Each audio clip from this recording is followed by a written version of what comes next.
C'est ce qui nous amène au point suivant et qui est l'exégèse du Thumma stawa ila sama dans le sens de qasada. Et on en revient toujours à Sharh al-Nuzul, mais je vais prendre le passage à partir de Majmu' al-Fatawa, 5e volume, page 518, et c'est ce qui va nous ramener vers une autre question, qui est l'analogie avec la montée et la descente des âmes. Et et c'est ce qui va nous ramener vers un point extrêmement sensible qui est porteur d'amalgame. Donc, je commence. Faslun, chapitre. وإذا عرف تنزيه الرب من صفات النقص مطلقة. Donc, si on sait qu'Allah Azza wa Jal, il est épuré des attributs imparfaits. فلا يوصف بالسفول ولا علو شيء عليه بوجه من وجوه. Donc, on ne dit pas qu'Allah Azza wa Jal, on lui impute pas qu'il est en dessous de quelque chose, que quelque chose soit au-dessus de lui.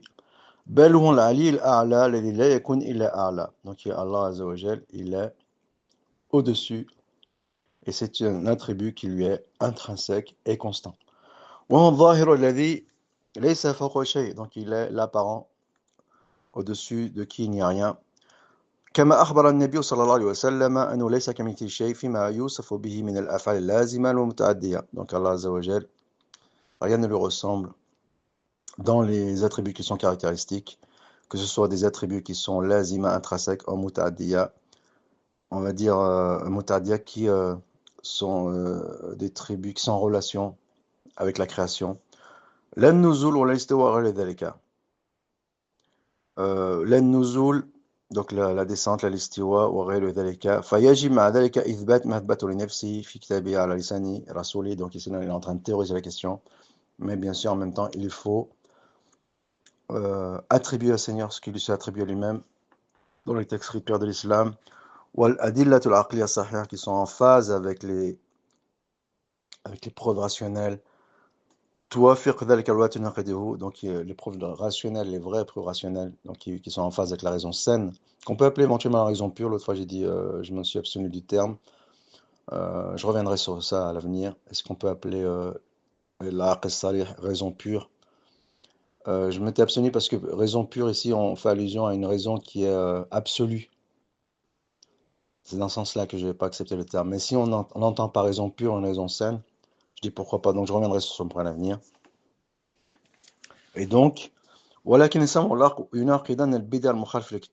bien entendu, tant la raison, tant les preuves textuelles que les preuves rationnelles, eh bien, elles vont à l'encontre des hérésies qui s'opposent au texte scripturaire de l'islam.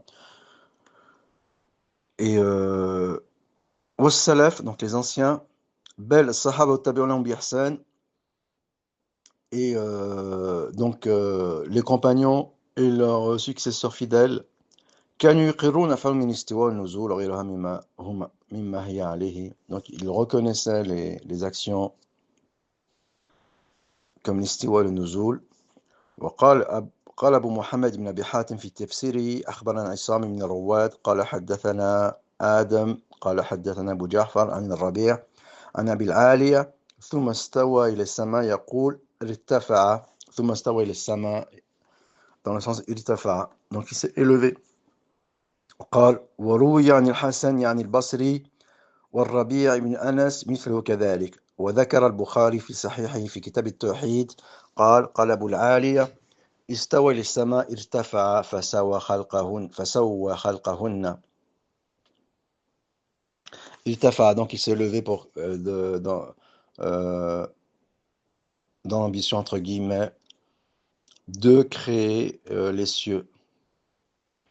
وقال مجاهد استوى على العرش على العرش, donc استوى على العرش dans le sens de ala, être au-dessus, s'élever au-dessus du trône. وكذلك ذكر ابن أبي حاتم في تفسيره في قوله ثم استوى على العرش وروى بهذا الإسناد عن أبي العالية وبالحسن عن الربيع مثل قول أبي العالية وروى بإسناده ثم استوى على العرش قال في اليوم السابع. Donc après le 7e jour, Allah Azza wa Jal, il s'est installé, établi sur son trône. وقال أبو عمرو الطلمانكي, le grand traditionnaliste ou traditionnaliste orthodoxe malikite, et un des l'un des derniers géants orthodoxes malikites. وأجمعوا يعني أهل السنة والجماعة على أن لله عرشا وأنه مستو على عرشه وعلمه وقدره وتدبيره بكل ما خلقه قال فأجمع المسلمون من أهل السنة على أن معنا وهو معكم أينما كنتم. Donc ici l'établi le Qadr orthodoxe sur l'istiwa نحو ذلك في القرآن أن ذلك علمه وأن الله فوق السماوات بذاته مستو على عرشه كيف يشاء. Donc il est parmi les savants qui a utilisé l'expression bidati. Donc Allah il est lui-même au-dessus du trône. Bien sûr les expressions bayn, j'en ai parlé par le passé il y a très longtemps. J'ai fait consacrer un article sur bayn ou dhat bidatihi, donc bayn an khalqi wa bidatihi, que les savants ont rajouté dans leur credo, non en vue d'innover dans la formulation des credos, mais en réaction à des hérésies naissantes, notamment celle selon laquelle Dieu était mélangé à la création. Donc ils ont ajouté bidatihi, lui-même au-dessus du trône, pour dire que Dieu n'est pas à mélanger la création, et bayn an khalqi, donc séparé de sa création, et non pas qu'il n'est pas en contact avec la création, mais qu'il est séparé dans le sens où il n'est pas en fusion avec elle. Alors peut-être qu'il y a une nuance entre bidatihi, je l'avais souligné à l'époque, et bayn an khalqihi, donc qui répondent à deux hérésies différentes. Peut-être qu'on en reparlera à l'occasion. وقال أهل السنة في قوله الرحمن على العرش استوى الاستواء عن الله من الله على عرشه المجيد على الحقيقة لا على المجاز واستدل بقوله فإذا استويت أنت ومن معك على الفلك وبقوله ولتستووا على ظهوره وبقوله استوت على الجود على أن المتكلمين من أهل الإثبات في هذا على أقوال إلا أن المتكلمين. Donc ici c'est Abu Omar Talaman qui répond. Donc ici il utilise l'expression istawa dans les différentes acceptions coraniques. Donc ici il regarde dans le champ sémantique du Coran et non pas dans le kalam pour définir l'istiwa, et il se base sur ces acceptions qui ont été utilisées dans le cas de la créature, mais ça ne pose aucun problème puisqu'il y a un qadr mushtarak et un qadr mushtarak. Et ensuite, il dit que le mutakallimin min ahl al-ithbat, donc le mutakallimin qui reconnaît ses attributs, ala aqwal. Faqal Malik rahimahullah, inna al-istiwa maqul. Donc ici, il dit, il parle mutakallimin, pas dans le sens peut-être, Allahu alam, de ahl al-kalam. Il parle de ceux qui ont évoqué ces attributs, parmi ceux qui les reconnaissent. Donc il a amené la parole lui-même Malik rahimahullah, l'istiwa maqul wa kif majhul wal iman bi wajib wa su'al anhu bid'ah. وقال عبد الله المبارك ومن تابع من أهل العلم وهم كثير إن من استوى على العرش استقر. Donc il est dans le sens d'Abd al-Mubarak, il dit, il a ramené l'expression istaqarra. Donc istaqarra, elle a été évoquée par les anciens dans le sens de l'installer. ومن قول القتيبي وقال غيره هؤلاء استوى أي ظهر. وقال أبو عبيدة معمر بن المثنى استوى بمعنى على. وتقول العرب استويت على ظهر الفرس بمعنى علوت عليه واستويت على سقف البيت بمعنى علوت عليه. ويقال استويت على السطح بمعنى وقال الله تعالى ثم استويت فإذا استويت أنت ومن معك على الفلك. Donc ici il met en avant que donc pour répondre au Cheikh Ahmed Didou, il dit que certaines paroles d'anciens disent que istawa dans le sens de jalasa wa qa'ada, c'est-à-dire s'asseoir. Ici, Abu Amr al-Talaman qui ramène les différentes acceptions d'istawa, il n'y a pas dans ces acceptions-là qa'ada wa jalasa, quand bien même éventuellement Ibn Taymiyyah le rapporte. Cette acception a été validée par certaines narrations des anciens, peut-être apocryphes.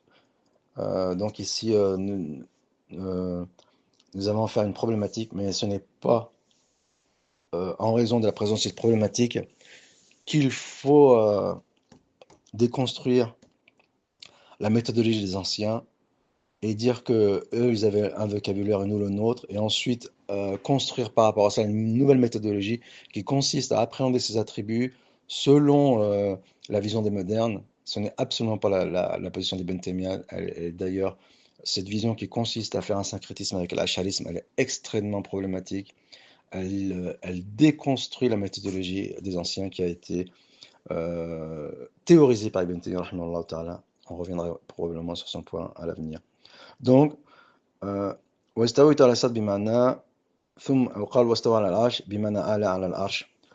وقال الحسن وقول مالك من أنبل الجواب وقع في هذه المسألة وأشد استيعابا لأن فيه نبذ التكييف وإثبات الاستواء. Donc l'imam Malik lorsqu'il répond il dit que l'istiwa il est ma'loum. Donc il y a une connaissance instinctive de l'istiwa sans qu'on a besoin de la définir selon la définition aristotélicienne. وإثبات الاستواء المعقول وقد ائتأم أهل العلم بقوله واستجوده واستحسنه. Donc ils l'ont pris en modèle. Les savants ont pris cette règle qui a été établie par l'imam Malik en modèle. ثم تكلم على فساد قول من تأول الاستواء بمعنى الاستولى. Donc ensuite il les construit ou il réfute, il critique ceux qui ont interprété l'istiwa de façon métaphorique. وقال الثعلبي وقال الكلبي ومقاتل ثم استوى على العرش يعني استقر. وقال أبو عبيدة صعد. Donc Abu Ubaida j'ai oublié le nom, le grand linguiste, tant pis, hein, que j'apprécie énormément. صعد. وقيل استولى وقيل مالك اختاره وهو alors القاسم ibn Salam, c'est bien lui, hein, donc tant pis si je me trompe. وقال مالك اختاره هو وما حكاه عن الفراء. Donc encore une fois des grandes références de linguistique. وجماعة أن معناه أقبل على الخلق أي وعمد لخلقه. وقال ويدل عليه قوله ثم استوى للسماء وهو دخان أي عمد إلى خلق السماء. Donc ici il ramène la position qui a été reprise par le grand linguiste également Ibn Qutayba, selon laquelle istawa ici il est sama dans le sens, donc il est abba istawa bi il est, ça a le sens de qasada, et ici Ibn Taymiyyah il va déconstruire ce point, bien que éventuellement il ne s'oppose pas à l'orthodoxie, comme je l'ai dit, il a été repris par Ibn Uthaymin, par Saadi, par Ibn Kathir, mais on va voir ce que reproche Ibn Taymiyyah à cette acception. وهذا الوجه من أضعف الأوجه. Donc selon Abu Amr al-Tamananki, c'est bien lui, hein. On va voir si c'est bien lui qui parle. Apparemment c'est Ibn Taymiyyah là. وهذا الوجه من أضعف الوجوه فإنه قد أخبر أن العرش كان على الماء قبل خلق السماوات والأرض. Donc il explique maintenant pourquoi cette opinion est la plus faible de toutes. Donc dans toutes ces opinions, il n'a pas ramené l'opinion selon Jalasa wa Qa'ada, à s'asseoir. Donc ça confirme que la remarque, que la problématique soulevée par Cheikh Ahmed Dodo, elle n'a pas lieu d'être. وهذا الوجه من أضعف الوجوه فإنه قد أخبر أن العرش كان على الماء قبل خلق السماوات والأرض وكذلك ثبت في صحيح البخاري. Donc le trône il était sur l'eau avant la création des cieux et de la terre. Donc وكذلك ثبت في صحيح البخاري عن عمران بن حسين أن النبي صلى الله عليه وسلم أنه قال كان الله ولم يكن من شيء قبله وكان عرشه على الماء وكتب في ذكر كل شيء ثم خلق السماوات والأرض. Donc le arche il était avant la création des cieux et de la terre et avant que l'écriture du destin elle se fasse في اللوح المحفوظ. فإذا كان العرش مخلوقا قبل خلق السماوات والأرض, donc si le arche a été créé avant les cieux et la terre, فكيف يكون استواءه عمده إلى خلقه له.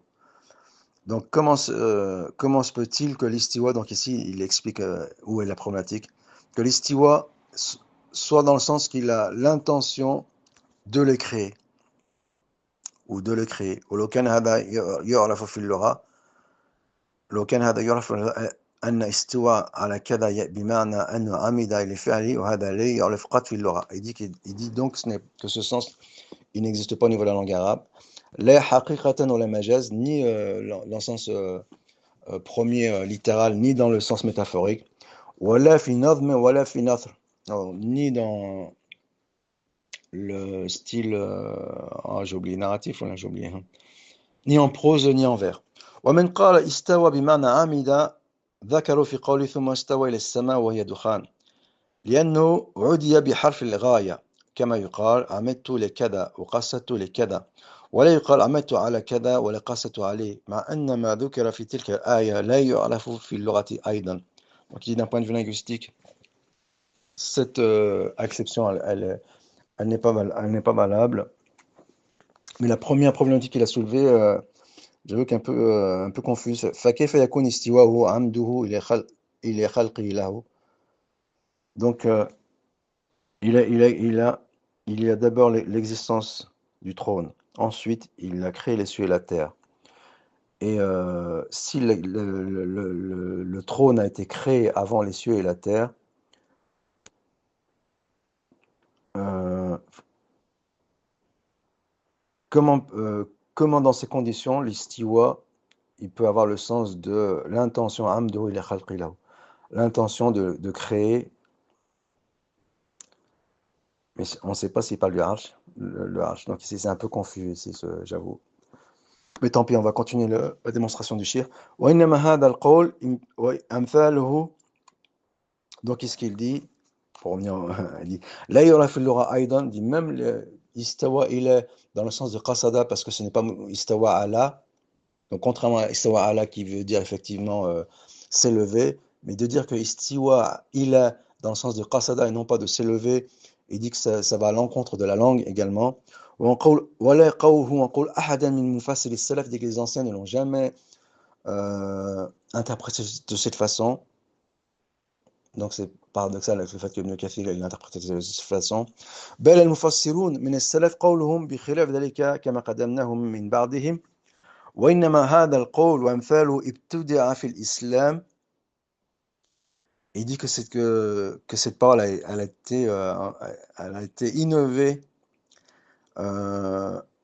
لما ظهر إنكار أفعال الرب التي تقوم به يفعل بقدرته ومشيئته. Donc ici la position de Ibn Taymiyyah elle est radicale.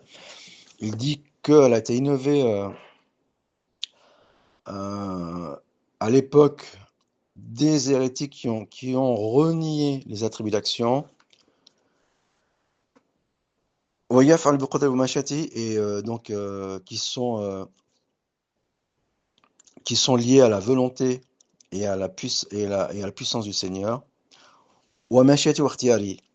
فحينئذ صار يفسر القرآن من يفسر بما ينافي ذلك كما يفسر أسرار أهل البدع القرآن على ما يوافق أقاويلهم. Donc par rapport à cela, eh bien, ils ont interprété le Coran pour le faire correspondre à cette déviation ou déviance, selon laquelle Dieu n'est pas doté d'attributs, le Tout-Puissant n'est pas doté d'attributs d'action. وأما أن ينقل هذا التفسير عن أحد من السلف لا. Il dit mais ce tafsir n'a jamais été rapporté par l'un des anciens. Et pourtant Ibn Kathir il ne l'oriente pas dans le mauvais sens, il l'utilise dans le bon sens. Mais ici on voit clairement que c'est opposé, qu'il s'oppose à la position d'Ibn Taymiyyah. Donc ici il y a une problématique. Peut-être qu'à l'avenir on va la résoudre. Mais en tout cas ici on ramène l'opinion d'Ibn Taymiyyah sur ce point. بل أقوال السلف ثابتة عنهم متفقة في هذا الباب لا يعرف لهم فيه قولان. Donc il n'y a pas deux opinions sur ce point chez les anciens. كما قد يختلفون أحيانا في بعض الآيات. Donc pour lui ثم استوى إلى السماء, il n'y a pas deux opinions sur ce point. Donc c'est dans le sens le même sens que istawa ala, même si éventuellement il ramène quelque chose de nouveau. C'est la raison peut-être pour laquelle Ibn Kathir l'a utilisé, dans le sens où istawa il est sama qasada il est jihatul ulu. Donc ici n'empêche pas cela, wallahu ta'ala alam. Et c'est de cette façon que l'on peut orienter les paroles d'Ibn Qutayba, wallahu ta'ala alam. بل أقوال السلف الثابتة عنهم متفقة في هذا الباب لا يعرفهم فيه قولان كما قد يختلفون أحيانا في بعض الآيات وإن اختلفت عباراتهم فمقصود واحد وهو إثبات العلو لله على العرش. Donc il dit que istawa thumma istawa ila sama, c'est dans le sens de istawa ala al-arsh. euh,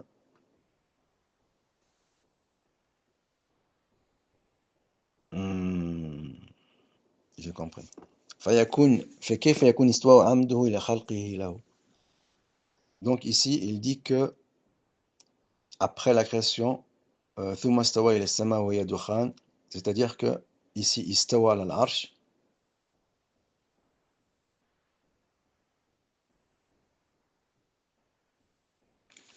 au-dessus du ciel, qui était dukhan. Ah, ça reste problématique. Donc ce passage, il reste problématique. On reviendra dessus plus tard. C'est-à-dire cette explication de Ibn au début que j'ai citée, elle reste problématique. On reviendra dessus plus tard. Donc, فإن قيل إذا كان الله لا يزال عاليا على المخلوقات كما تقدم فكيف يقال ثم ارتفع إلى السماء وهي دخان. Voilà, ici il répond. فإن قيل إذا كان الله لا يزال عاليا على المخلوقات. Si Allah Azza wa Jal, il est au-dessus de la création, comme nous l'avons vu. كيف يقال ثم ارتفع إلى السماء وهي دخان. Comment on peut dire alors qu'ensuite il s'est élevé en direction du ciel, qui était alors de la fumée, du khan. أو يقال ثم على العرش. Et comment on peut dire alors ensuite il s'est établi sur le trône. Donc ici il répond à la problématique. هذا قيل, donc il répond قيل هذا كما أخبر الله أنه ينزل إلى السماء الدنيا ثم يسعد. الله أكبر الله أكبر كبيرا. Donc ici il dit ينزل إلى السماء الدنيا, il descend au premier ciel. ثم يسعد, ça veut dire quoi? يسعد, et il remonte. Donc elle remonte, c'est l'implication du nuzul.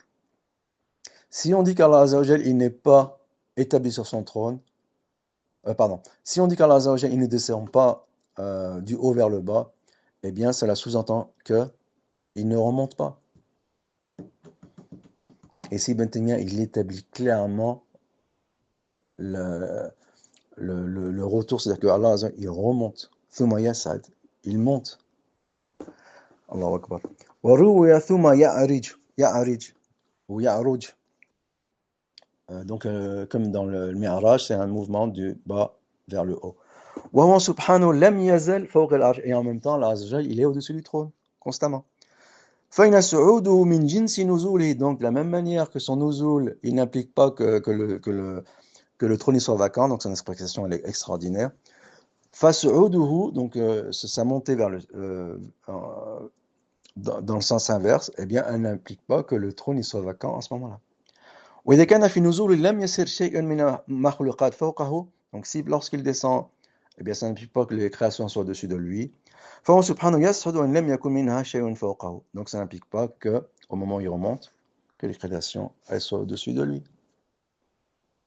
Donc Ibn Taymiyyah, en fait la problématique c'est de dire que il a créé la terre et donc ensuite il est remonté sur le trône d'Allah, en sachant, mais ici remonter pas dans le sens où le trône était vacant, mais dans le sens qu'il y a un mouvement du bas vers le haut, et sans que cela remette en question l'attribut, sans remettre en question qu'il est installé sur le trône. Alors ce sont des notions qui sont difficiles à appréhender. Et Ibn Taymiyyah, il explique que c'est parce que son nuzul et son su'ud, eh bien, ils ne sont pas du même ordre que le su'ud et le nuzul des corps, des ajsam, qui existent dans la création. Et c'est là on va revenir à la distinction entre ce qui relève du sensible et ce qui relève du spirituel, et en soulevant la problématique qui est liée à ce point. فإن الصعود من جنس نزوله وإذا كان في نزول لم يصل شيء من ما فوقه فهو سبحانه يصعد وإن لم يكن منها شيء فوقه. وقوله ثم استوى إلى السماء إنما فسروه بأنه ارتفع. Donc فسروه ثم استوى إلى السماء, il veut dire quoi? Il dit irtafa, il est monté, ou il s'est élevé. لأنه قد قال قبل هذا. Donc ici il explique la problématique, parce que c'est un texte que je n'ai pas lu avant de le traduire. أئنكم لتكفرون بالذي خلق الأرض في يومين وتجعلون له أندادا ذلك رب العالمين وجعل فيها donc il ramène le contexte الحمد لله وجعل فيها رواسيها من فوقها وبارك فيها وقدر فيها أقواتها في 4 أيام سواء للسائلين ثم استوى إلى السماء وهي دخان فقال لها وللأرض ائتيا طوعا أو كرها قالتا أتينا طائعين فقضاهن 7 سماوات في يومين وهذه نزلت في سورة الحاميم بمكة ثم أنزل الله في المدينة سورة البقرة كيف تكفرون بالله وكنتم أمواتا فأحياكم ثم يميتكم ثم يحييكم ثم إليه ترجعون وهو الذي خلق لكم ما في الأرض جميعا ثم استوى إلى السماء فسواهن 7 سماوات وهو بكل شيء عليم فلما ذكر إن استواه إلى السماء كان بعد أن خلق الأرض donc ici il explique de façon claire وخلق ما فيها تضمن معنى الصعود إلى السماء فوق الأرض فالاستواء إليها ارتفاع إليها donc ici il dit que et c'est un peu la façon dont on a conjugué les paroles d'Ibn Qutayba et la parole d'Ibn Kathir. C'est-à-dire que eux ils disent que c'est qasada ila jihati al-ulu. Ils disent, c'est pour ça qu'ils ont retenu ce tafsir parce que ça n'implique pas d'interpréter le ulu. Il dit Ibn Taymiyyah dit après avoir créé la terre, donc la terre qui est en bas par rapport aux cieux, eh bien il s'est élevé.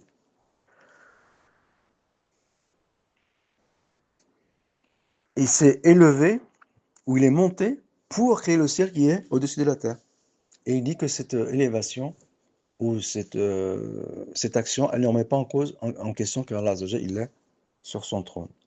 Donc ici, il répond à une problématique de dire que l'istiwa de Bimana Qasada, c'est pour renier qu'Allah il soit au-dessus du trône. Et donc, ce propos ne s'applique pas à Ibn Kathir. Et on va dire que ce n'est pas l'intention d'Ibn Qutayba. Mais malgré tout, Ibn Taymiyyah, il réfute cette position. فإن قيل فإذا كان إذا استوى على العرش بعد أن خلق السماوات والأرض في 6 أيام, donc il ramène plus de précision en mettant en avant une objection. فقبل ذلك لم يكن على العرش. Donc s'il est dit que Allah Azza wa Jalla istawa sur le trône après avoir créé les cieux et la terre pendant 6 jours, cela signifie qu'avant cela, il n'était pas sur le trône. قيل الاستواء علو خاص. Et l'istiwa, c'est une élévation particulière. فكل مستوٍ على شيء عال عليه. Donc ici il définit qu'est-ce que l'istiwa. وليس كل عال على شيء مستوٍ عليه. Mais l'élévation dans l'absolu, elle n'a pas besoin d'istiwa. Donc Allah il est toujours élevé au-dessus de sa création ou élevé dans l'absolu. Donc en lui-même et par rapport à la création, et cela n'implique pas forcément qu'il soit établi sur son trône. وَلِهَذَا لَا يُقَالْ لِكُلِّ مَا كَانَ عَالِيًا مِنْ غَيْرِهِ أَنَّ مُسْتَوًى عَلَيْهِ. Donc ce n'est pas, on ne dit pas d'une chose dans l'absolu qui est au-dessus d'une autre chose qu'elle est mustawin alayhi. Donc ici l'action istiwa, elle n'est pas valable tout le temps, à chaque fois qu'il y a un rapport entre deux choses, l'une au-dessus de l'autre, le rapport entre elles n'est pas forcément un rapport d'istiwa, qui est une action. ولكن كل ما قيل أنه فيه أنه استوى على غيره فإنه عال عليه. En revanche, le contraire est vrai. C'est-à-dire que lorsqu'une chose elle est mustawin sur une autre, donc lorsqu'il y a une action entre d'une chose sur une autre, eh bien ici on dit tout le temps que cette chose elle est au-dessus. Mais l'inverse n'est pas vrai. C'est-à-dire que quand on dit qu'une chose est au-dessus d'une autre, eh bien ce n'est pas tout le temps qu'on dit qu'elle est mustawin alayhi. فإنه عال عليه والذي أخبر الله أنه كان بعد خلق السماوات والأرض الاستواء لا مطلق العلو. Donc ici, il parle de l'istiwa après la création pendant 6 jours des cieux et de la terre. Eh bien, ça ne remet pas en question son élévation, qui est absolue. لا مطلق العلو مع أنه يجوز أنه كان مستويا عليه قبل خلق السماوات والأرض لما كان عرشه على الماء. Mais ça n'empêche pas en même temps que avant la création de la terre, lorsque le trône était sur l'eau, et bien qu'Allah était éventuellement installé dessus. ثم لما خلق هذا العالم كان عالٍ عليه ولم يكن صنع عليه. Donc, et pendant qu'il créait les cieux et la terre, donc il a expliqué la problématique des deux sites. Donc, comme je n'avais pas lu le texte, je ne pouvais pas savoir. Et ici, il la résout très bien, donc ça devient très clair. Et au moment qu'il est créé les cieux et la terre, il n'était éventuellement pas sur le trône, mais là, même certainement, comme le disaient les textes, sauf que, eh bien, ça n'en remet pas en question qu'il était élevé au-dessus de la création. Allahu Akbar. Et donc, il dit, لم يكن مصنع عليه فلما خلق هذا العالم استوى عليه. Et après la création des cieux et de la terre, il s'est installé sur son trône. C'est comme ça qu'il faut comprendre la parole un peu obscure du début, mais en fait elle est obscure uniquement dans la mesure où je n'avais pas lu le texte auparavant. فالأصل أن علوه على المخلوقات وصف لازم له. Donc l'élévation, c'est un attribut absolu intrinsèque. له كما أن عظمته كبرياءه قدرته كذلك. Donc de la même manière que sa grandeur et sa puissance, son pouvoir, ce sont des attributs qui sont intrinsèques et pas uniquement des attributs de relation. En revanche, l'istiwa, faut en faire. Donc, en revanche, l'istiwa, c'est une action et donc qui fait intervenir la création. Donc, Allah Azza wa Jalla, il est au-dessus, il est élevé dans l'absolu, sans création, et il est élevé au-dessus élevé au-dessus de sa création de façon relative. Et ici, c'est une action. Donc, son élévation dans l'absolu, c'est un attribut qui est intrinsèque. Et l'istiwa au-dessus d'une création comme le trône, eh bien, c'est une action. Et une action, elle a un début et éventuellement une fin. Contrairement à l'attribut intrinsèque qui ne se sépare jamais de l'essence du Seigneur. Donc ici, on a résolu la problématique. Donc, وأما الاستواء فهو فعل يفعله سبحانه وتعالى بمشيئته وقدرته. Donc l'istiwa, il est soumis à la volonté et à la capacité et à la puissance du Seigneur. ولهذا قال فيه ثم استوى. Donc ici, c'est pour ça ici qu'il y a l'action, elle est différée. ثم استوى, puis après la création, puis il s'est installé sur son trône. ولذا كان الاستواء من صفات السمعية والمعلومة بالخبر. C'est la raison pour laquelle l'istiwa, c'est un attribut qui est textuel, c'est-à-dire sans la présence des textes, eh bien, on ne peut pas connaître cet attribut. Donc, ma'loumat bil khabar. Donc, ce sont les textes qui nous apprennent que Dieu il est installé au-dessus de son trône. وما علو على المخلوقات فهو عند أئمة أهل الإثبات من الصفات العقلية المعلومة بالعقل مع السمع. En revanche, l'élévation, eh bien, c'est une sifat qui est autant rationnelle, textuelle que rationnelle. C'est-à-dire qu'on peut, par la raison, deviner ou établir que Dieu il est élevé au-dessus de sa création. Tandis que, il est élevé dans l'absolu. Tandis que, même sans création, et tandis que l'établissement au-dessus du arche, eh bien, ce sont uniquement les textes qui nous l'apprennent. Et donc, وهذا اختيار أبي محمد بن كلاب وغيره. Ah, subhanallah. Bon, Mohamed ibn Kulab, il est d'accord avec ce point. وآخر قولي القاضي أبو يعلى. Donc, القاضي أبو يعلى, il est un peu, on va pas dire مذبذب, mais il n'a pas ses positions ne sont pas stables. Il peut changer d'avis. Donc ici, il dit وآخر قولي القاضي أبو يعلى وقول جماهير أهل السنة والحديث وأن الضال المثبتة والمثبتة. Donc ici, Mohamed ibn Kalabi rejoint Abu Ya'la selon sa deuxième position et qui rejoint lui-même la position des traditionnalistes, la grande majorité des traditionnalistes. وهذا الباب نحو إنما اشتبه على كثير من الناس. Donc c'est un point qui a porté à confusion dans l'esprit de beaucoup de gens. لأنهم صاروا يظنون أن ما وصف الله به أن ما وصف الله عز وجل به من جنس ما توصف به أجسامهم. Donc ici, la confusion elle naît du fait que Ils se sont imaginés que les attributs d'Allah Azza wa Jal, ils sont analogues aux attributs des corps, donc les attributs physiques. Et on va revenir sur ce point qui est problématique, selon un certain nombre, mais jusqu'à présent tout va bien. فيرون ذلك يستلزم الجمع بين الضدين. Donc selon eux, ça consiste à, donc selon le principe de non-contradiction, de relier des choses qui sont paradoxales ou contradictoires. مع كونه فوق العرش مع نزول يمتنع في مثل أجسامهم. Donc c'est ce que j'étais là. Je ne voulais pas le dire, mais ça peut paraître un principe de contradiction. En tout cas, cela est pour ce qui est des êtres humains. C'est-à-dire que chez les êtres humains, est-ce qu'il est possible d'être à la fois, de descendre et de rester en haut? Donc pour les corps, c'est impossible. Mais il dit que ce point n'est pas valable pour le Seigneur, qui n'est pas un corps. Donc ici, Ibn Taymiyyah, il renie le fait que c'est un corps, mais il ne renie pas le nuzul pour autant.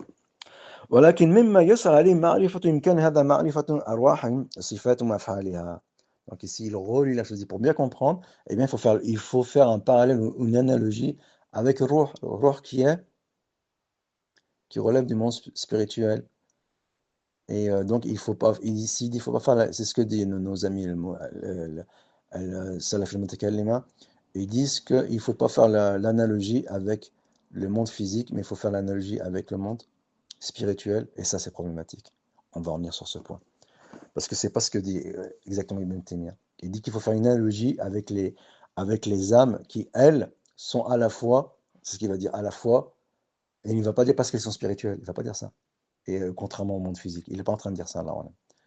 En tout cas, même si ça peut paraître être son propos, donc on peut accorder des circonstances à nos amis, mais le fait est que cette position, elle implique des choses extrêmement graves. On va le montrer. Donc il dit وإن الروح قد تعرج من النائم إلى السماء وهي لم تفارق البدن. Donc l'âme, elle monte au ciel et en même temps, elle est toujours dans le corps de son sujet, de l'individu. كما قال تعالى الله يتوفى الأنفس حين موتها والتي لم تمت في منامها فيمسك التي قضى عليها الموت ويرسل الأخرى إلى أجل مسمى وكذلك الساجد قال النبي صلى الله عليه وسلم أقرب ما يكون العبد من ربه وهو ساجد. Donc وكذلك تقرب الروح إلى الله في غير حال السجود. Donc il dit l'âme elle se rapproche de Dieu au moment de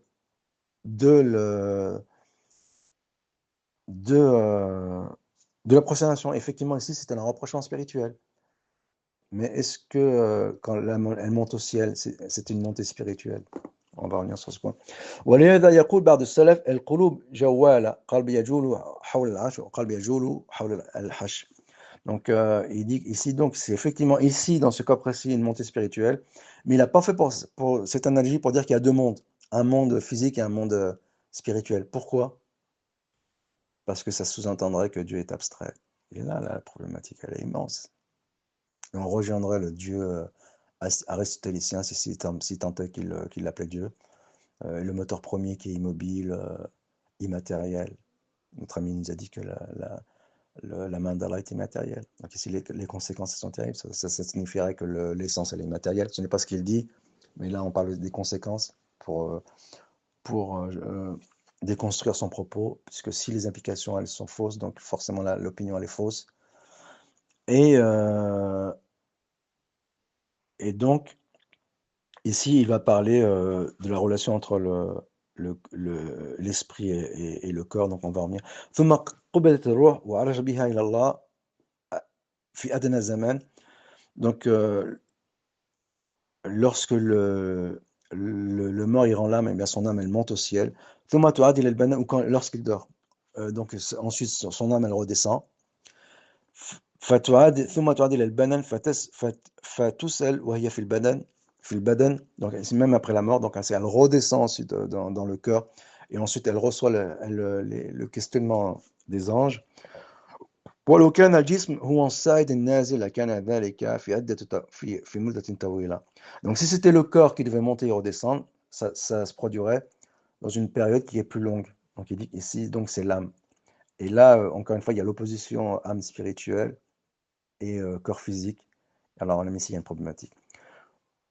وكذلك ما وصف النبي صلى الله عليه وسلم في حال الميت في قبره وسليمان كان نكيل وأحد في ذلك كثيرا.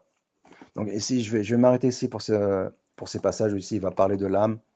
Mais on va revenir justement à l'autre passage dans Bayan Talbis al-Jahmiya, que nos amis Salafi al-Mutakallim utilisent, en faisant toujours ce parallèle entre l'élévation du Seigneur et l'élévation de l'âme, pour dire que l'élévation de l'âme, c'est une élévation qui est spirituelle, donc l'élévation du Seigneur, c'est une élévation spirituelle. Et là, ce point est problématique, puisque ça consiste à attribuer à la manière des philosophes, bien sûr, ça a été repris par le Mutakallimun, donc tous les enjeux du Kelem autour des attributs divins, eh bien, ils tournent autour de ce point, que le dieu grec, eh bien, c'est l'intellect premier, c'est quelque chose qui est abstrait, immatériel, indivisible, intangible. Et cette implication, elle est terrible lorsque l'on décrit le Dieu personnel des croyants. C'est la raison pour laquelle ils disent que nous sommes anthropomorphistes, parce que de notre point de vue, le Dieu personnel, il a une existence concrète, alors que le Dieu impersonnel, il a une existence abstraite.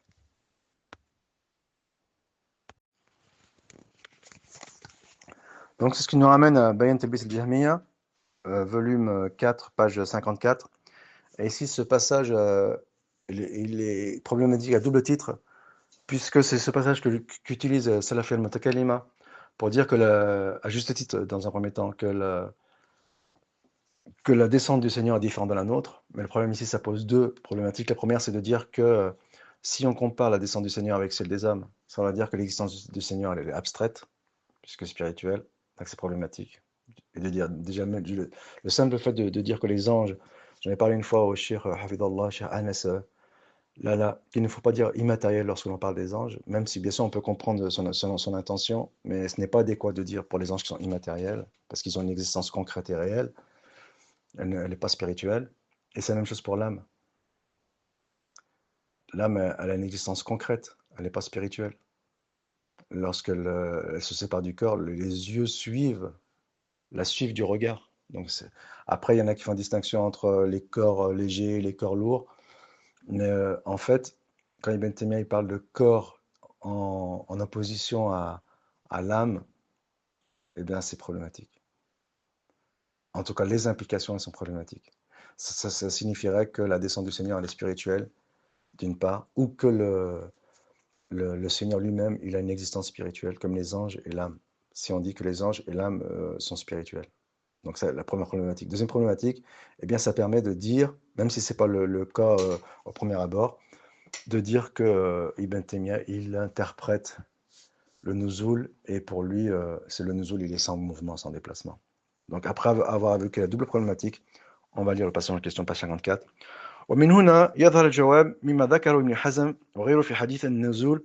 Donc ce hadith Ibn Hazm ici, il met en avant une problématique qui a perturbé énormément de gens, et même des traditionalistes, et même des traditionalistes modernes actuels, contemporains, pour que la chose elle est floue, d'autant plus qu'ils sont influencés par le monde matérialiste moderne. Donc, في حديث النزول حيث قال النبي صلى الله عليه وسلم ينزل ربنا كل ليلة إلى سماء الدنيا حتى يبقى ثلث الليل الآخر فيقول من يدعوني فاستجيب له ومن يسألني فأعطيه ومن يستغفرني فأغفر له حتى يطلع الفجر. فقال ثبت أن الليل يختلف بالنسبة للناس. Donc Ibn Hajar il répond فقالوا oui, dans Ibn Hazm في الفصل والملل والنحل والأهوى والنحل. وقد ثبت أن الليل يختلف بالنسبة للناس فيكون أوله ونصفه وثلثه بالمشرق قبل أوله ونصفه وثلثه بالمغرب.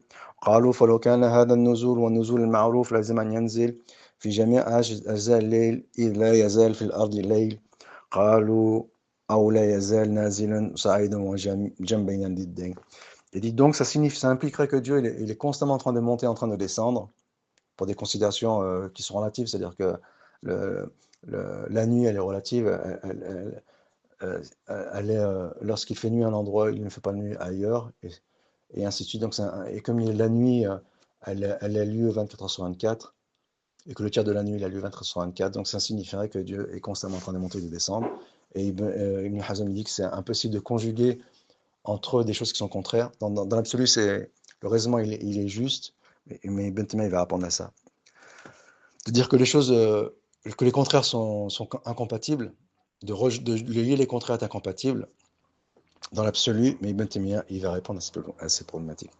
وهذا إنما قالوا لتخيل من نزوله وما يتخيله من نزول الأحدين. وهذا عين تمثيل. Parce que pourquoi? Parce qu'ils ont comparé le nuzul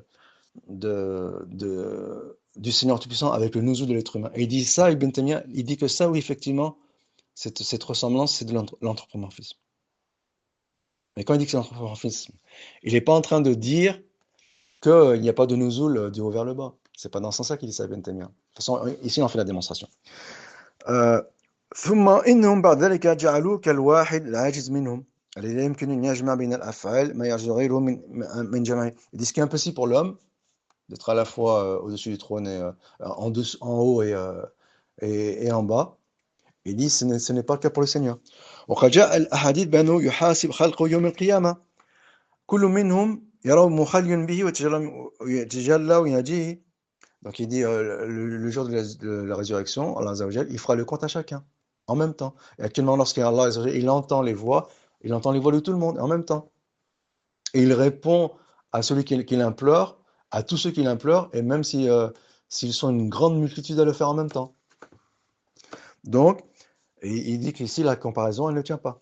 ولا يرى أن متخيرا لغيره ولا مخاطبا لغيره وقد قال النبي صلى الله عليه وسلم إذا قال العبد الحمد لله رب العالمين يقول الله حمدني ربي عبدي وإذا قال الرحمن الرحيم قال الله أثنى علي عبدي. Donc c'est Fatiha, lorsqu'il répond à tous ceux qui récitent la Fatiha en même temps, eh bien il répond à chacun d'entre eux. فكل من الناس يناجيه والله تعالى يقول لكل منهم ذلك ولا يشغل شيء من شأن. Et ça,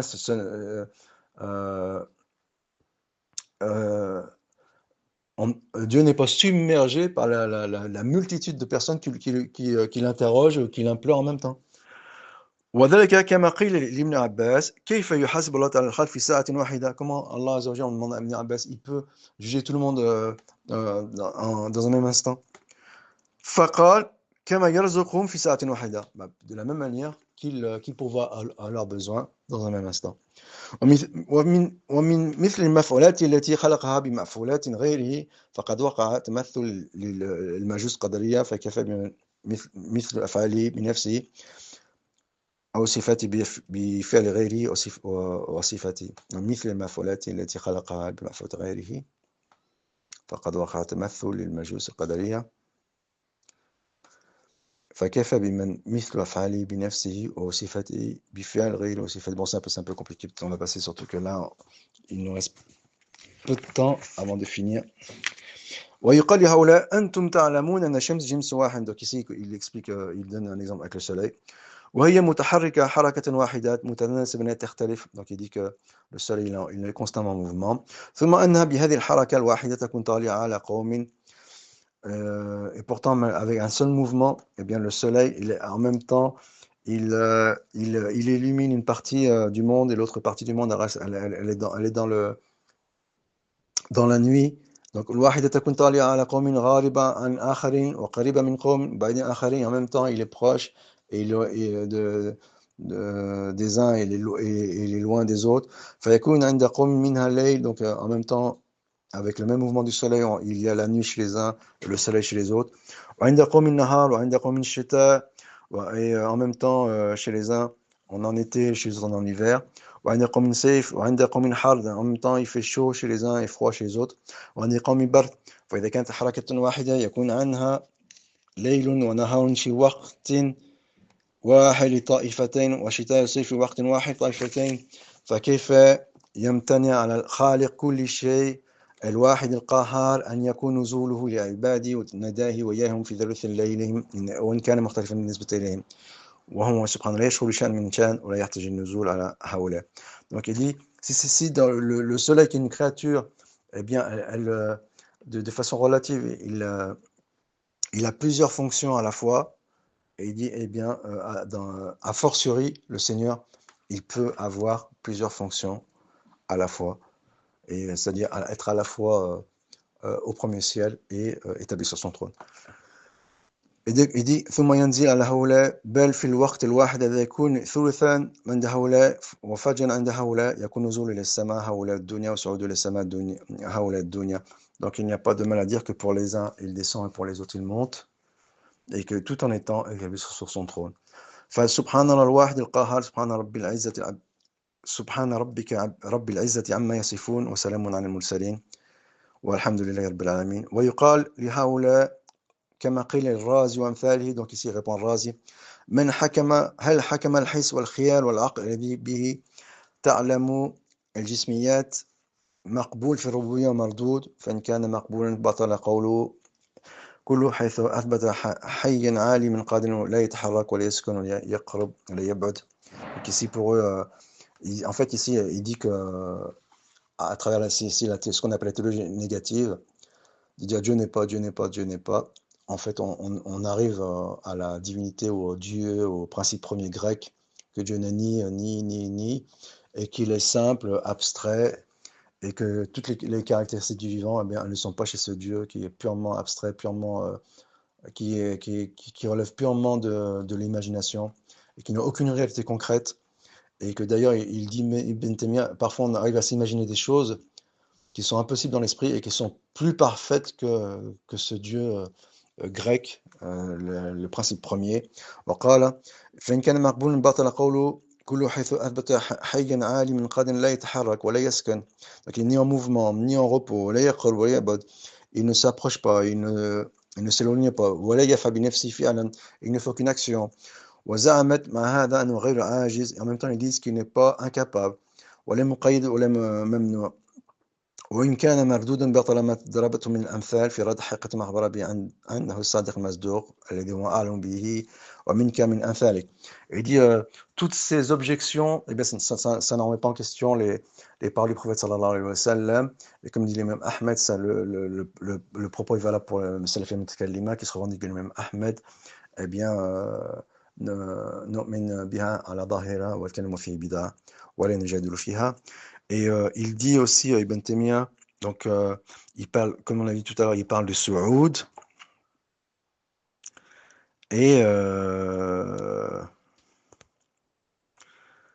il dit aussi dans un autre passage de Majmu' al-Fatawa, وَسُعُودَ الرَّبِّ فوق هذا كله وأجل من هذا كله فإنه تعالى أبعد من مماثلة على كل مخلوق عن من مماثلة مخلوق للمخلوق. C'est-à-dire que si l'âme, elle peut être à la fois dans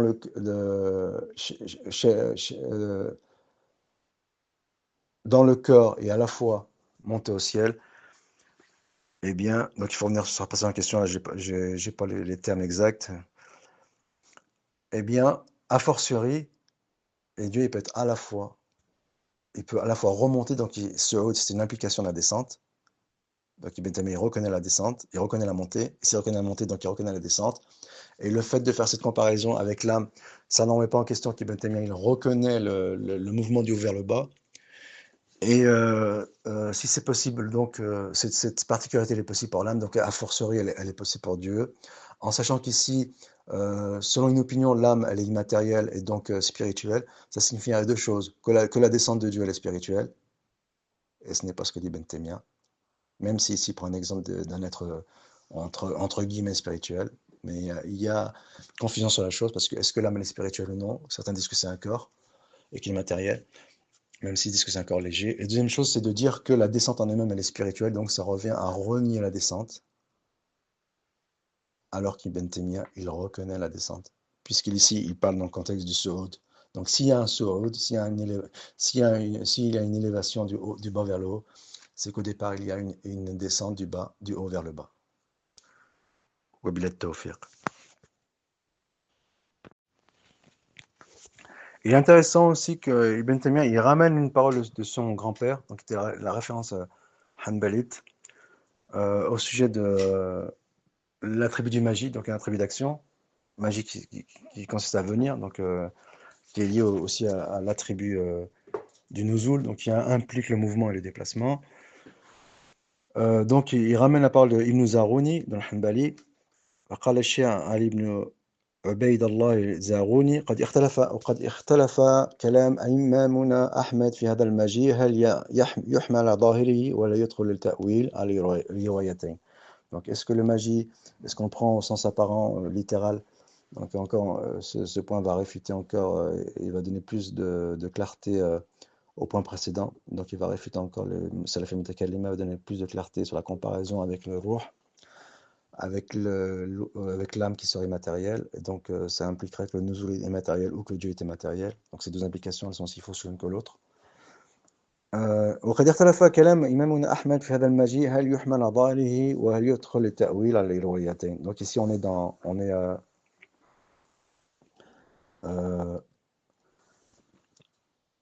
Majmou al-Fatawa, volume 16, page 420. أحدهما أنه يحمل على ظاهره من مجيء ذاته فعلى هذا يقول لا يدخل التأويل. Donc l'exégèse courant. إلا أنه لا يجب أن يحمل مجيئه بذاته إلا على ما يليق به وقد ثبت أنه لا يحمل إثبات مجيء وهو زوال الانتقال يوجب فراغ مكان وشغل آخر من جهة أن هذا يعرف بالجنس في حق المحدث الذي يقسم عن استيعاب المواد والمواطن. Donc ici, répondre aux éléments qu'on a déjà expliqués, comme il faut qu'on conclue. Je vais pas traduire ce passage. لأن أكبر منه أعظم يفتقر مجيئها إليها إلى الانتقال عما قرب إلى ما بعد وذلك ممتع في حق الباري تعالى لأنه لا شيء أعظم منه ولا يحتاج في مجيء إلى انتقال وزوال لأن داعي ذلك وموجبه لا يوجد في حقه فأثبتنا المجيء صفة له منعنا ما يتوهم في حقه ما يلزم في حق المخلوقين لخلافهما في الحاجة في ذلك مثل قوله وجاء ربك والملك صفا صفا مثل الحديث المشهور الذي رواه عامة الصحابة رضي الله عنهم أن النبي صلى الله عليه وسلم ينزل الله إلى سماء الدنيا كل ليلة حين يقع ثلث الليل الآخر فيقول من يدعوني فاستجيب له ومن يسألني فأعطينه ومن يستغفرني فاغفر له فنحن نثبت وصفه بالنزول إلى سماء الدنيا بالحديث لا نتأول ما ذكروه ولا نلحقه بنزول الآدميين الذي هو زوال انتقال من علو إلى أسفل بل نسلم النقل كما ورد وندفع التشبيه لعدم موجبه وتم تأويل لارتفاع نسبته قال وهذه الرواية هي المشهورة المعمول عليها عند عامة المشايخ من أصحابنا.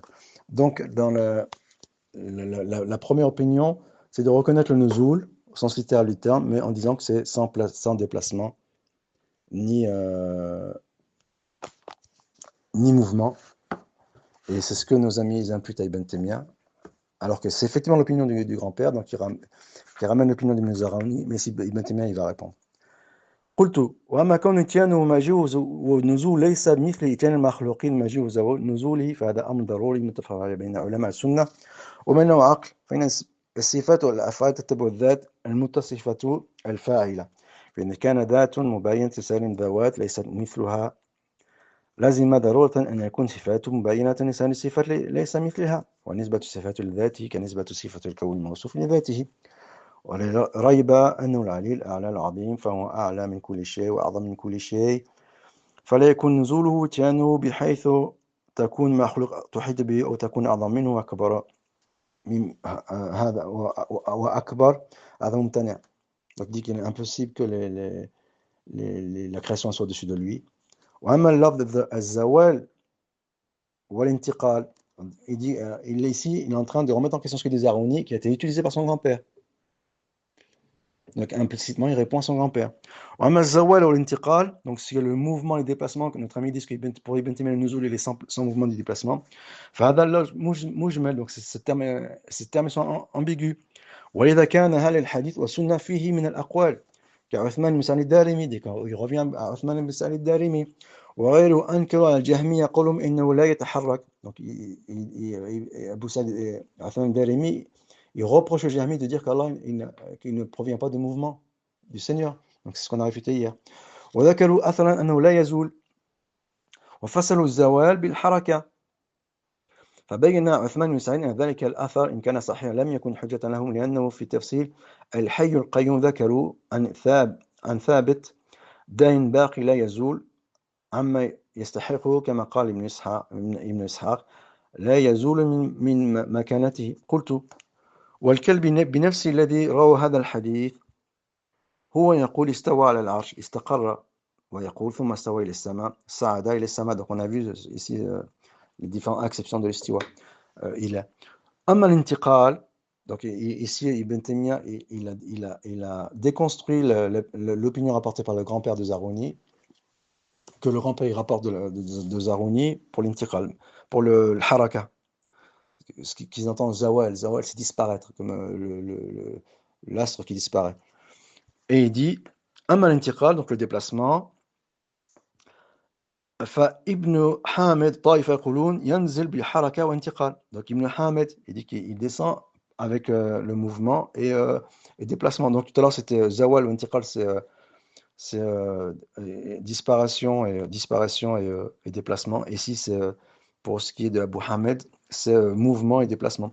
وآخر من أهل السنة كالتميمي من أصحاب أحمد, donc il répète les cours qu'on a vus précédemment, أنكروا هذا وقالوا لا ينزل بل ينزل بلا حركة ولا انتقال. وطائفة ثالثة كابن بطة وغيره يقفون في هذا, donc on en a déjà parlé. وقد ذكر الأقوال الثلاثة القاضي أبو يعلى في كتاب اختلاف الروايتين ووجهين ونفي اللفظ بمجمله. والأحسن في هذا الباب مراعاة ألفاظ النصوص. فثبت ما أثبت الله ورسوله فنثبت ما أثبته الله ورسوله باللفظ الذي أثبته وننفي ما ينفى الله ورسوله كما نفاه، وهو أن يثبت النزول والإتيان والمجيء وينفي المثل ويسمى الكف والسميع والكف والند. وبهذا يحتج البخاري وغيره على نفي المثل. يقال ينزل نزولا ليس كمثله شيء، نزل نزولا لا يمثل نزول المخلوقين، نزولا يختص به كما نفي ذلك في سلمى وصف بنفسه وليس كمثله شيء في ذلك. Donc le Bukhari dit que le nuzul il n'implique pas la ressemblance. Donc c'est un nuzul qui est spécifique à Dieu. ومنازل أن يكون نزول كنزول المخلوقين وحركتهم وانتقالهم. Donc ici il rejoint l'avis que le nuzul, bien qu'il soit avec le mouvement et le déplacement, eh bien ce n'est pas le même mouvement, le même déplacement que les humains. Encore un argument qui réfute nos amis. وزوالي مطلقا لا يزول لا نزول آدمين ولا غيرهم. فالمخلوق إذا نزل من علو الأسفل ذال وصف بالعلو وتبدل إلى وصف بالسفول وصار غيره أعلى منه. Donc il se répète Ibn Taymiyyah.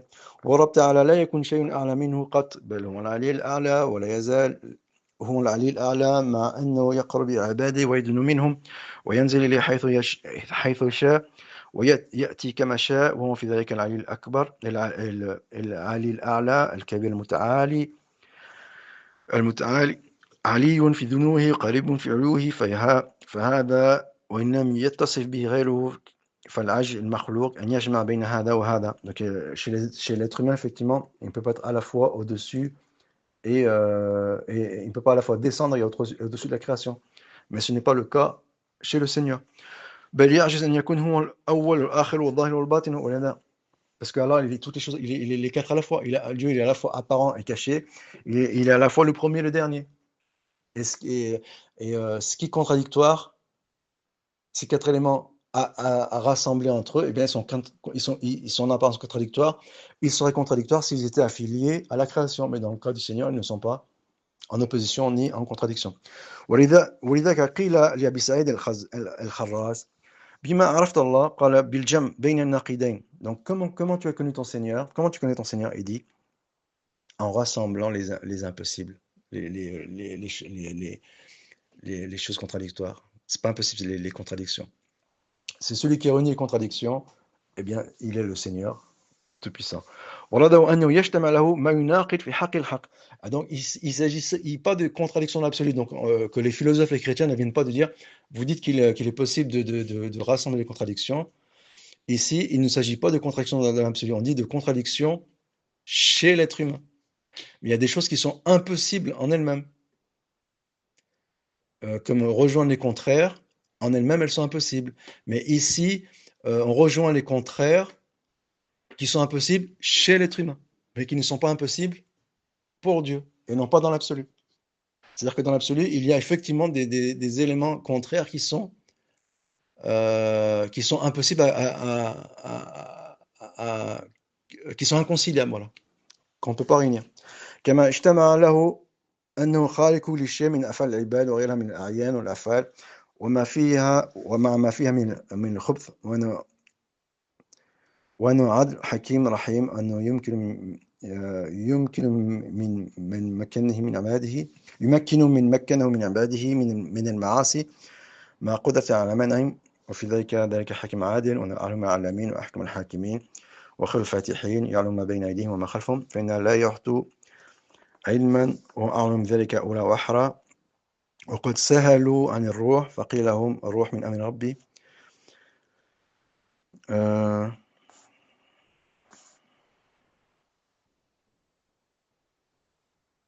فالذي ينفع عنه وينزع عنه إما أن يكون مناقضا لما علم من صفاته الكاملة في هذا ينفي عنه جنسه فجنس النوم. Donc ici, ensuite, il va expliquer les 4 hadiths, les 4 qualités du Seigneur qui sont, il est le premier, à la fois le premier, le dernier, il est à la fois le parent et l'apparent et le batin. Donc ce qui dans le cas de la création sera impossible, alors que dans son cas à lui, eh bien, il en est tout autre, puisqu'il est le créateur. Et ici, il n'y a aucune comparaison à faire, et la comparaison, elle consisterait à faire de l'anthropomorphisme.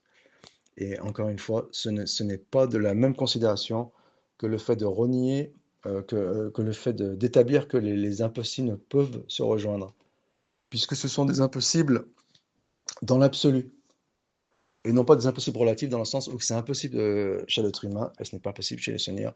Donc cet argument ne peut pas être repris par les philosophes, ni par les chrétiens, wallahu ta'ala alam. Alors la question qui se pose d'elle-même ici, qu'est-ce qui distingue entre l'impossibilité relative et l'impossibilité absolue? Donc l'impossibilité relative dans le sens où ce qui est impossible pour les créatures n'est pas pour le créateur, et l'impossibilité absolue dans le sens où une chose et son contraire est impossible selon les lois de la nature que le Seigneur nous a montrées. Eh bien ici s'arrêtent les limites de la raison, puisque seuls les textes nous montrent, nous dévoilent ce qui relève de l'impossibilité relative. Et en l'occurrence, cette information qui nous provient nous vient de la révélation, eh bien, la condition pour qu'elle soit acceptée, c'est que cette information, elle soit, ou que que l'information, elle soit fiable. Et que donc le support qui nous transmet cette information, elle soit fiable. Et en l'occurrence, seul le Coran remplit cette condition. Et bien sûr, l'autre source scripturaire que le hadith. Et donc, en définitive, la seule source pour déterminer ce qui relève de l'impossibilité relative, eh bien, ce sont les textes. Et là, ça arrête la raison. Et pour finir en beauté, nous allons évoquer la citation de Al-Khattabi, Abu Ismail Al-Khattabi, rahimahullah ta'ala, concernant le nuzul, et nous allons montrer que ce n'est pas une question ici, ce n'est pas un menu que l'on commande dans un restaurant et on choisit l'option qui nous arrange. Non, ici il s'agit du credo orthodoxe pour ceux qui se réclament bien sûr de l'orthodoxie, et qu'il faut prendre opter pour la bonne opinion selon des critères rigoureux et stricts, et ce n'est donc pas laissé à l'initiative des individus sous prétexte de ne pas suivre comme des moutons et un auteur en particulier qui serait Ibn Taymiyyah, et sous prétexte donc de l'autonomie intellectuelle. Mais malheureusement, cette approche, elle est biaisée. Donc, قال الحافظ Bayhaqi qui a été influencé donc au sein de l'école shafi'ite, comme l'a expliqué Ibn Taymiyyah rahimahullah, tout à l'heure on l'a vu, le Bayhaqi au sein de l'école shafi'ite, il a été influencé par le kalam. Donc il dit, et pourtant alors que c'est un traditionnaliste, il dit Bab at-targhib fi qiyam akhir al-layl dans Sunan al-Kubra, قال قال هناك أخبرنا أبو عبد الله الحافظ قال سمعت أبا محمد أحمد بن عبد الله المزني يقول حديث النزول قد ثبت عن رسول الله صلى الله عليه وسلم من وجوه صحيحة وورد في التنزيل ما يصدقه وهو قوله تعالى وجاء ربك والملك صفا صفا والنزول والمجيء صفتان منفيتان عن الله تعالى عن طريق الحركة والانتقال من حال إلى حال بل هما صفتان من صفات الله تعالى بلا تشبيه جل الله تعالى عما تقول المعطلة لصفاته المشبه بها علوا كبيرا. Donc ici, il amalgame à la fois les anthropomorphistes que sont al-Hishamiya ou al-Karramiyya dont on a parlé, et bien sûr les traditionalistes, comme on l'a vu, qui reconnaissent la haraka, soit au niveau de la forme et du fond, soit au niveau du fond uniquement. Et même si son propos n'est pas entièrement faux, mais il fait partie de ceux qui connaissent le ulu et qui en même temps interprètent Hadith al-Nuzul. Et on a vu qu'Ibn Taymiyyah, il réfute cette catégorie. Ensuite, il dit قلت وكان أبو سليمان الخطابي رحمه الله يقول إنما يذكر هذا وما أشبهه من الحديث من يقيس الأمور ينكر هذا وما أشبه من الحديث من يقيس الأمور في ذلك بما يشاهده من النزول الذي هو تدلي من أعلى إلى أسفل. Donc c'est pas entièrement faux ce qu'il dit. وانتقال من فوق إلى تحت. Quand je dis ce n'est pas entièrement faux, lorsque c'est appliqué à la créature. وهو صفة الأجسام والأشباح. Donc si c'était pas un corps, si c'était un étant spirituel, est-ce que ce serait possible? Donc ici on en revient à notre démonstration de tout à l'heure, lorsqu'on a montré que les Salaf al-Mutakalima, ils font une analogie avec l'âme pour dire que la descente éventuellement, bien sûr ce n'est pas ce qu'ils disent ouvertement, que éventuellement, eh bien la descente elle est spirituelle, ou que pire, l'auteur de la descente il est spirituel, il est une entité abstraite.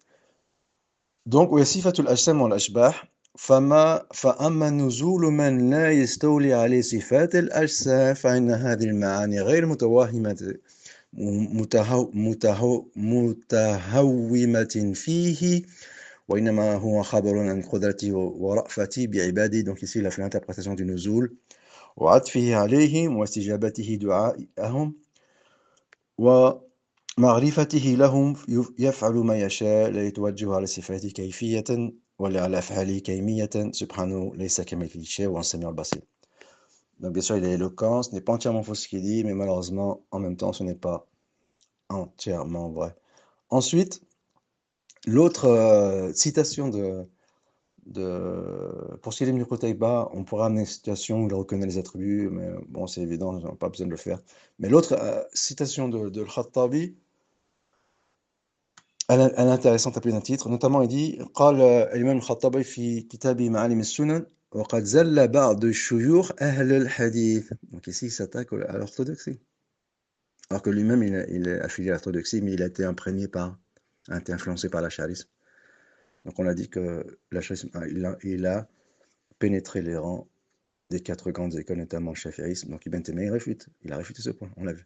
وقد زل, même s'il n'a pas cité son nom nommément.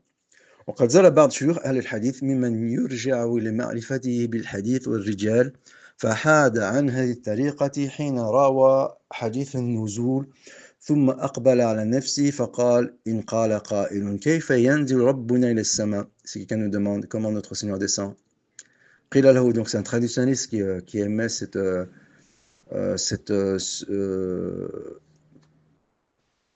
questionnement. قيل له, donc l'auteur traditionnaliste que Al-Khattabi est en train de réfuter, il répond ينزل كيف يشاء, il descend comme il veut. فإن قال هل يتحرك إذا نزل فقال إن شاء يتحرك وإن شاء لم يتحرك وهذا خطأ فاحش عظيم. Donc il est en train de répondre ici Al-Khattabi, il est en train de dire que cette parole est une abomination. Le fait que d'ici Allah il veut, il est en mouvement, s'il veut n'est pas en mouvement. Il dit que c'est une erreur abominable. Wallah ta'ala la yusafu bil haraka, Allah, on n'attribue pas le mouvement à Dieu, ce qui n'est pas entièrement faux s'il entend parler à la forme, mais ce n'est pas son cas à lui. Contrairement éventuellement à un autre Shafi'i, Tabari, qui lui, lorsqu'il refuse la haraka, il entend par là le terme, mais non pas le sens. Wallah ta'ala alam. Donc ici, il faut distinguer entre, même si nos amis, ils utilisent enfin, les Ash'aira, le Mutakallimun, ils utilisent les deux auteurs ensemble pour réfuter l'orthodoxie, mais il est possible, Wallah ta'ala alam, mais il est même fort possible que Tabari, eh bien, même s'il refuse le terme de haraka, lui, il ne s'oppose pas au mouvement, dans le fond. Allah ta'ala alam, il faut vérifier ce point. L'ina al-haraka wa sukun, qu'est-ce qu'on a vu qu'est-ce qu'on a dit sur le haraka wa sukun hier? Le mouvement et le repos. Ibn Taymiyyah, il a réfuté ce point. Donc Ibn Taymiyyah, il a réfuté le Khattabi, même s'il ne le nomme pas nommément. Et on sent ici qu'il y a une prégnance ou une influence du kalam dans le propos d'ici de Khattabi, rahimahullah ta'ala. Yata'aqaban fi mahalin wahid. Donc le repos et le mouvement, ils se succèdent dans un même endroit, dans une même récipient, dans une même place, dans un même endroit, dans un même espace. وإنما يجوز أن يوصف بالحركة من يجوز أن يوصف بالسكون. Donc ici, c'est un raisonnement qui est malheureusement qui est emprunté au kalam, même si d'un point de vue de la langue, il n'est pas faux de dire que le haraka, qui est l'antonyme du sukun, comme l'a précisé Ibn Taymiyyah, mais il dit que c'est valable aussi bien pour les cœurs que pour les choses abstraites. Donc le raisonnement ici de Khattabi ne tient pas pour ce point-là, et pour cette raison-là. إنما يجوز أن يوصف بالحركة من يجوز أن يوصف بالسكون وكلاهما من أعراض الحدث. Bon, ici, il me met une objection. Donc il dit que si ce sont des arad, des états du hadith, des accidents, même si c'est abstrait, ok, il n'y a pas de problème. وأوصاف المخلوقين, donc ce sont aussi des caractéristiques des êtres, des créatures. والله تبارك وتعالى متعال عنهما وليس كمثله شيء. فلو جرى هذا الشيخ على طريقة السلف الصالح. Donc il dit si ce cheikh il suivait la voie des salafs, alors que c'est ce qu'il fait, comme nous l'avons vu, mais lui peut-être qu'il entend autre chose, peut-être qu'il entend tafwid, ou peut-être qu'il entend que les salafs ils n'ont pas utilisé l'afd al-haraka pour certains d'entre eux, mais en tout cas dans les deux cas ils se trompent. لم يدخل نفسه فيما لا يعني لم يكن يخرج به القول لمثل هذا الخطأ الفاحش. والله المستعان وعليه التكلان. Donc on pourrait apporter aussi la parole du Bayhaqi, donc c'est évident Bayhaqi. والمجيء والنزول صفتان منفية عن الله عن طريق الحركة والانتقال, donc on l'a vu. والله المستعان. On pourrait ramener Ibn Abd al-Barr, mais il n'y a pas besoin. Ibn Abd al-Barr, sa parole est clairement en faveur de l'orthodoxie, même si elle est utilisée par l'hétérodoxie. والله المستعان.